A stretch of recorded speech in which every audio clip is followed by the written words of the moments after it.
Hey everyone, today we're pulling back the curtain on the hidden world of investment advice. We're going to talk about the invisible pressures that really shape the choices being made with your hard-earned money. And you might find that the safest advice, well, it isn't always what's best. Let's get right into it. Okay, so picture this. You sit down with a financial advisor, and you trust them, right? I mean, that's the whole point. But have you ever stopped to wonder how they really decide where to put your money?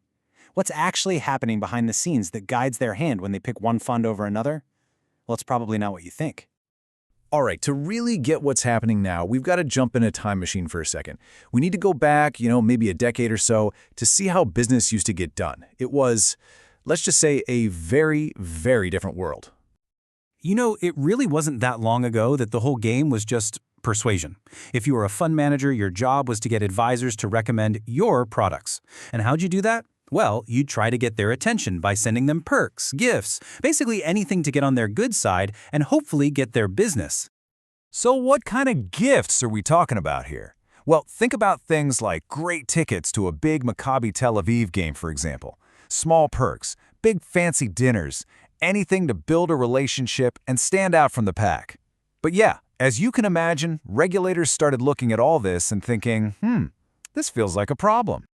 And this is where it gets really serious, because from a regulator's point of view, this was not just some friendly gift exchange. No way. They saw it as a massive conflict of interest.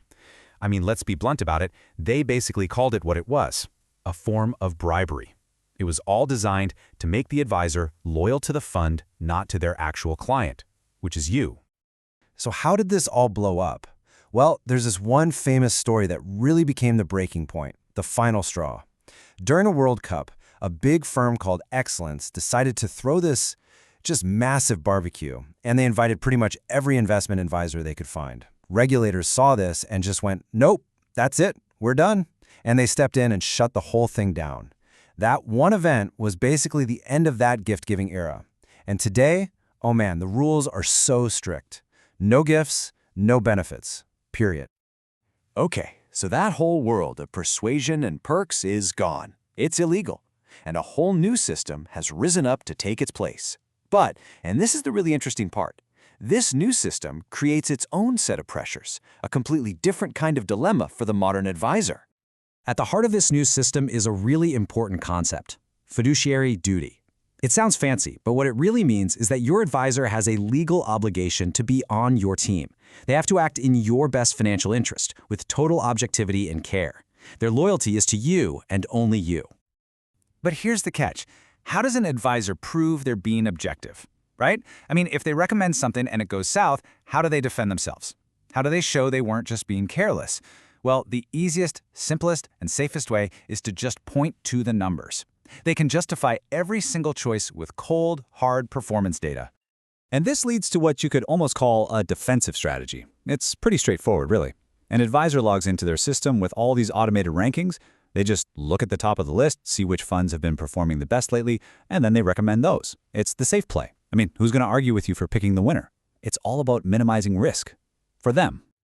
So what's the big takeaway here? This new system, the one that was created to protect you, has this unintended side effect.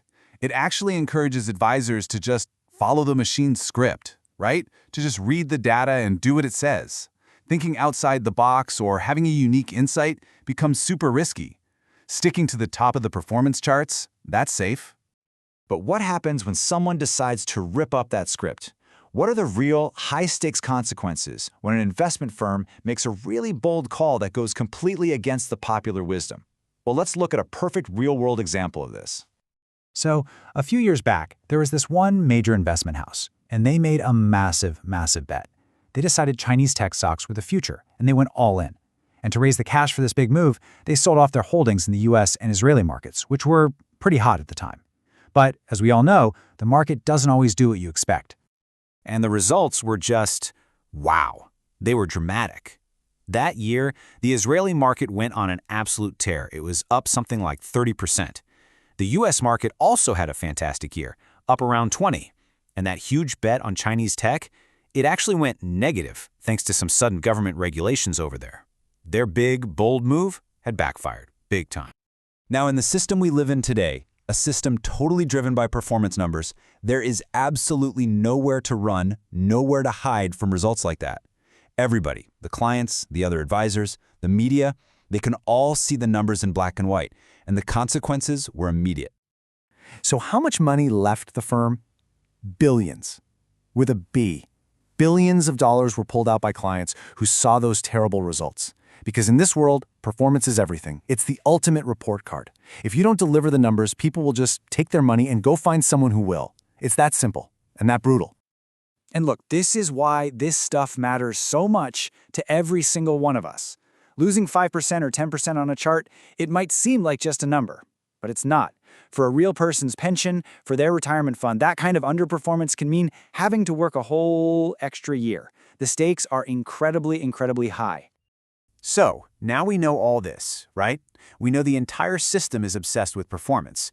The big question is, how can you use that to your advantage? How can you get a clear, unbiased look at how your own investments are doing? Let's talk about the final and maybe most important piece of this puzzle. The answer is a tool called a benchmark index. The best way to think about it is like a yardstick. It's the official measuring stick for your investments. It's a standard, something like the S&P 500 for big US stocks, that you can hold your own portfolio up against and see, really clearly, how you stack up. And using a benchmark is actually super simple, but it's so powerful. Let's say you own a bunch of tech stocks. Okay, cool. Compare your returns to a tech index. Are you beating it?